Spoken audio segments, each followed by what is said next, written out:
informed about my canteen. But anyway, nañu delluwaat ci li nga xam ne moom moo waral waxtaan bi xam nga Guinée Bissau Guinée Conakry liñ ko def maanaam les Français ont multiplié 3 ou 4 fois l'argent guinéen ñu multiplier ko ci ay faux billets injecté ko ci économie xam ngeen lan moo gën a daaneel économie Sénégal tey li gën a daaneel économie Sénégal tey jii xam ngeen ko bokk na ci Bougazelli bokk na ci faux billets yi nga xam ne moom mooy circuler ci suñu économie parce que en fait faux billet bu duggee ci xaalis bu baax daf koy nasaxal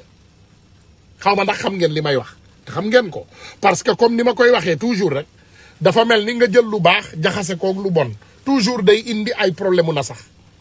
donc faux billet day nasaxal li nga xam ne moom mooy suñu alal gu baax yi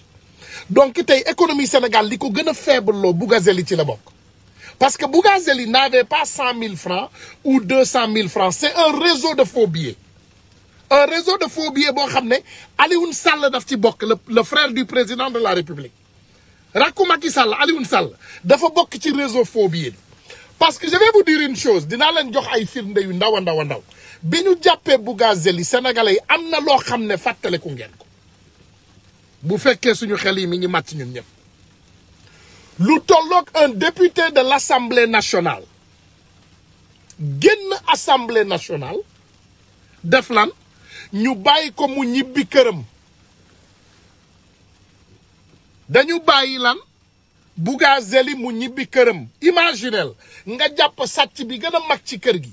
nga jàpp la personne la plus dangereuse du pays nga bàyyi ko mu dem ñibbi këram xam ngeen lu mu def mu dawal otoom dem ci benn dëkk li ci des yéen xam ngeen ko ndax mi ngi ci réseaux sociaux yi mu dawal otoom dem ci benn dëkk ba mu jógee ci dëkk boobu mu dem kër Alioune Sall fanaan foofu jour biñ ko convoqué mu àndaat ak avocat am mu dem donc on l'a donné le temps d'aller parler avec ses complices mu waxtaan ak ñëpp parce que Bougazelli bi mu nekkee kaso bu leen fàtte ne mi ngi menacé mu ne buñ ko bàyyiwul mu génn dina wax Bougazelli kenn bàyyiwu ko mu génn pour zéro nee na suñ ko bàyyiwul mu génn dina wax Bougazelli lan moo ko dal Bougazelli on l'a laissé libre yéen a ngi fàttale ko Amadou Wuri Diallo y avait un certain nommé Amadou Wuri Diallo qui amenait des faux médicaments au Sénégal un certain Amadou Wuri Diallo boo xam ne Touba lañ ko jàppee woon dafa doon indi ay garab yu faux yu bari ñu yóbbu ko prison xam ngeen lu ko dal xam ngeen lan moo ko dal président dafa signé nee na papier njëggalu Amadou Wuri Diallo biñ ko laajee yow naka nga def ba jéggal délinquant bi gën a mag ci réew mi mu ne non man dañ ma ne signer rek ma signé xaw ma woon lan moo ci nekk maanaam on m'a donné un document on m'a dit de signer j'ai signé et tu as libéré le plus grand délinquant du pays du Sénégal tu l'as libéré un trafiquant de faux médicaments tu l'as gracié nga gracié ko nga signé grâce am nga ne yow yëguloo ko maanaam yow dañ la jox papier pour nga gracier rek ne la signel nga signé xamuloo lan nga doon signé le président Macky Sall nous a dit il a libéré le vendeur de médicaments des faux médicaments le vendeur des faux médicaments the biggest criminal in our country history Macky Sall l'a libéré et il a dit que bi may signé papier bi waaw xaw ma woon lan moo ci nekk dañ ma ne signer rek ma signé sa loolu président de la république moo ko wax donc ñun suñu président woyof signature day signé te li muy signé sax xamu ko donc je vais vous garantir une chose Macky Sall d'accord na ne moom moo signé Franck Timis contrat yi gën a mag ci Sénégal mu ànd ko ak rakkam ànd ko ak nga Aly Ngouille Ndiaye ànd ko nag ak doomaraam Abdoulaye Boun Dionne mais Macky Sall bi muy signé kayit yooyu yëgu ko daf ko signé rek contrat yi daf ko signé dañ ko ne signé rek mu signé donc nous on a un président à la tête de notre état buñ ko ne signé rek mu signé amul benn problème te du xalaat il ne pose pas de questions mu ne je pose une question pourquoi tout a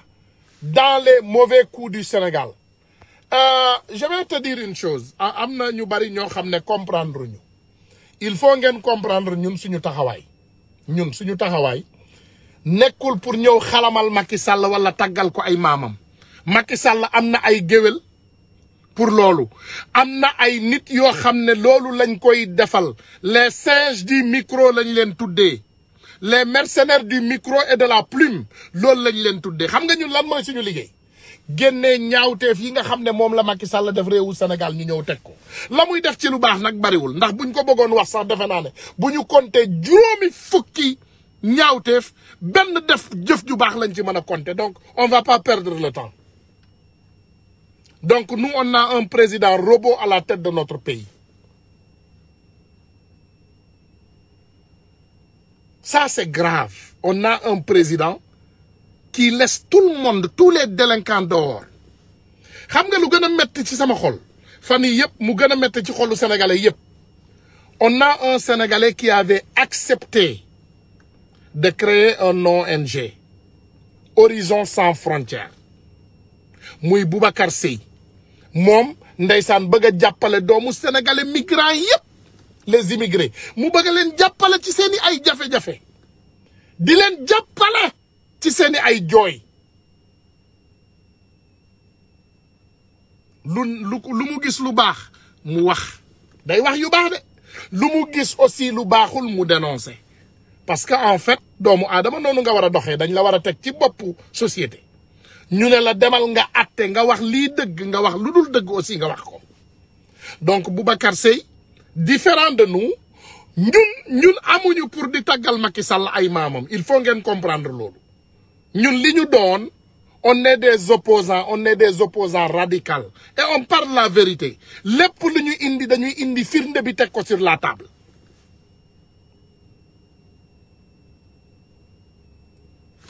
n'est-ce pas mu ne Grand Tounkara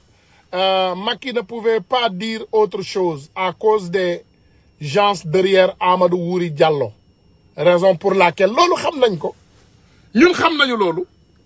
ñun umpuñu loolu sénégalais yi la ump waaye ñun umpuñu ñun xam nañ ne am na lu nekk ci ginnaaw Amadou Wuri Diallo parce que Amadou Wuri Diallo kat yu yànji ñoo ko jëli foofu ci prison bi de jolis kat yu mag ñoo ko jëli certains disent même blindé kat yu rafet ñoo ko fa jëli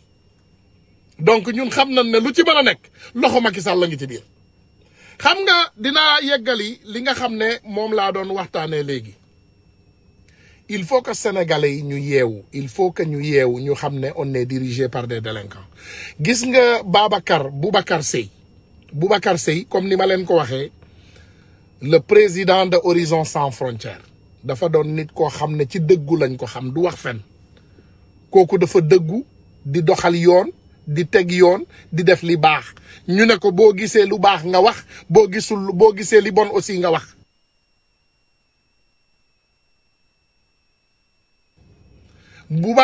Boubacar Seye wax na leen ko nee na leen Union européenne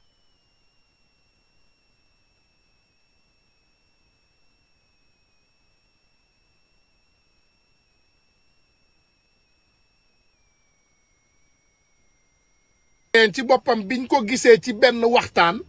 ñoom ñoo yëkkati email am ñu laaj ko mu génnee email am jox leen ko ñu yónnee ko ay document xam ngeen ne kooku du génn waxu dof yooyu xam ne état Sénégal la ko digaaleel te li muy wax wérul léegi ma ñëw ma indi leen li Boubacar Seye wax Boubacar Seye li mu wax nëbbu ko moom il ne s'est pas caché il ne se cache pas derrière le micro et raconter du n'importe quoi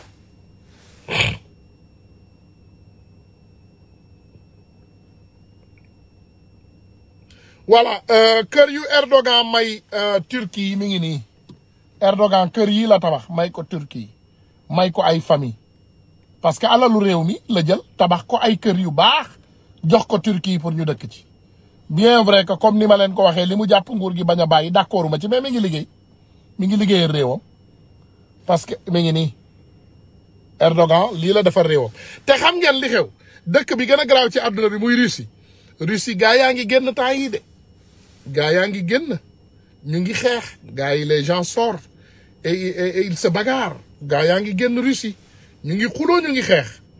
ma ñëw indil leen Babacar Seye laa leen bëgg a indil vidéo am kooku di président wu Horizon Sans Frontières mi ngi fii ma indil leen vidéo am mi ngi nii. président Horizon Sans Frontières dañ ko. voilà non dama leen di indil vidéo bi mu waxee moom ba pare après bu ma leen tegalee vidéo ba pare après ma indil leen beneen vidéo bi nga xam ne dafa doon faram-pàcc li mu wax voilà Babacar Seye mooy wax nii. Les responsabilités sont partagées parce que l'Union européenne comme ni nga ko wax nii waroon na teg des audits ñun waruñu woon sax taxaw di wax lii parce que ñoom li ñu def yëpp amul résultat tey waruñu sax taxaw di nee naa leen bu leen joxati xaalis état yi dem leen jox ko ñi ko yellool. parce que xaalis boobu ces fonds là rentrent dans des tonneaux sans fond xaalis boobu ñi ko yellool musuñu ko gis xam nga moi je vous parle de 180 loolu c'est tout récemment année yi passée la mais liñ fi dugal depuis 2005 li fi dugal depuis 2005 xam nga ñaata la ci ay milliards et ci milliards depuis 2005 bi affaire yi commencé mais non attends il y a des gens qui parlent de plus de 2000 et quelques milliards.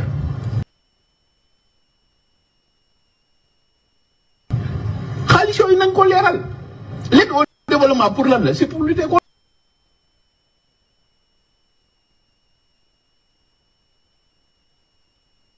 contre l'extrême pauvreté. loolu yëpp dafa war a leer moi je vous parle de récemment 180 mais loolu.